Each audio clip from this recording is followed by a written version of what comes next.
জরুরি ছিল বিভিন্ন কারণে। এখন অনেক বাঁধ হয়েছে, যেই জায়গায় খালগুলো খনন হচ্ছে তার কত ভাগ এখন আর জরুরি আছে সেটারও কোনো মূল্যায়ন করা হয়নি, কোনো কমিটি করা হয়নি, কিন্তু খাল খনন চলছে এবং এটাও একটা দুর্নীতির হাতিয়ার হিসাবে পরিণত হচ্ছে বলে আমরা মনে করি। আরেকটা হলো এহসানুল হক মিলন সাহেব, মাননীয় শিক্ষামন্ত্রী, উনি এখন নকলের বিরুদ্ধে বয়ান দিচ্ছেন। এখন স্কুলগুলোতে নকল নাই, এখন যেটা সমস্যা আমাদের কারিকুলামের সমস্যা, কারিকুলাম ভালো নাই। একটা ইংলিশ মিডিয়াম কারিকুলামের ক্লাস 7-8 এর সমান হলো আমাদের ইন্টারমিডিয়েটের কারিকুলাম, এরকম প্রতিবেদন আমরা পাচ্ছি। অথচ উনি যখন নকলের বয়ান দেন তখন ছাত্ররা হাসে, ছাত্রীরা হাসে যে কি বলে এগুলো, কারণ তারা তো নকল চিনে না। তারা নকল জিনিসটা কি এরকম প্রশ্ন করে, ছাত্ররা আমাদের বাচ্চারা প্রশ্ন করে নকল জিনিসটা কি, কারণ নকল তো ওরা করে নাই কোনোদিন। ওরা চিটিং বোঝে, যে একটু তাকায় দেখে এগুলো চিটিং মনে করে, আরেকজনটা দেখে একটু যদি ঘাড় ফিরায় এটা চিটিং মনে করে। নকলের সাথে পরিচিত এই জেনারেশন খুব বেশি না, সব স্কুলে নকল হয় না। এখন যেটা দরকার ওইটা বাদ দিয়ে আগের ওনার যে অর্জন আছে সেটা নিয়ে পড়ে আছে, আগের খাল খনন নিয়ে পড়ে আছে।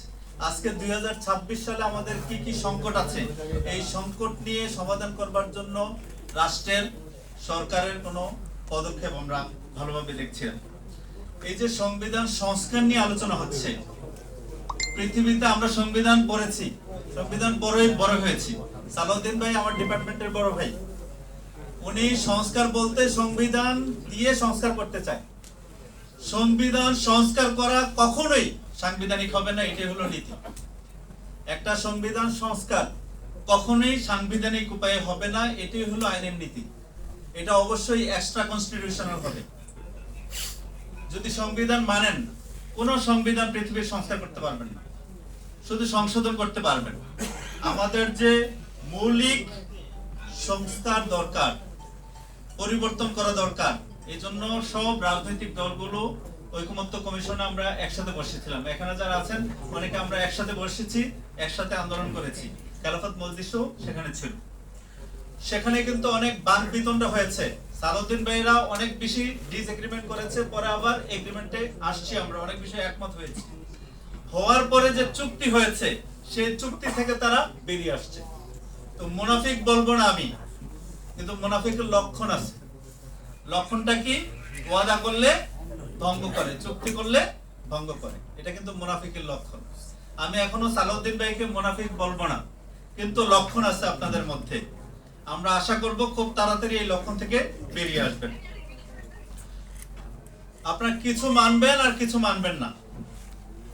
দুইটা বিষয়ে ভোট হয়েছে, একটা গণভোট হয়েছে সংস্কারের বিষয়ে, আর একটা হয়েছে ক্ষমতার বিষয়ে, কে ক্ষমতায় যাবে, কে সরকার গঠন করবে। এখন একই সাথে একটা যমজ বাচ্চা হয়েছে, দুইটা যমজ বাচ্চা হয়েছে, আপনি একটাকে স্বীকার করবেন আর একটাকে স্বীকার করবেন না। আরে ভাই, এটা কেমন কথা?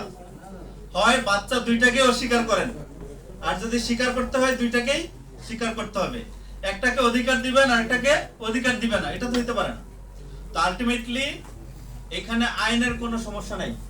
নাইম ভাই যেটা বলেছে বাবা ছেলেকে স্বীকার করে না, দুইটা যমজ বাচ্চা স্বীকার করলে দুইটাকেই স্বীকার করতে হবে, আর স্বীকার না করলে দুইটাকেই স্বীকার করবেন না।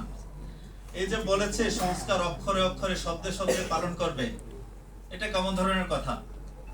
আপনার জনগণের জন্য যেগুলো উপকারী, গুড গভর্নেন্সের জন্য যেটা উপকারী, রুল অফ ল এর জন্য যেটা উপকারী, শৃঙ্খলার জন্য যেটা উপকারী, যেটা ন্যায় বিচারের জন্য উপকারী, সেই জনগণের জন্য যেটা কল্যাণকর, সেই সব বিধান আপনি সব বাতিল করে দিলেন গণভোটে।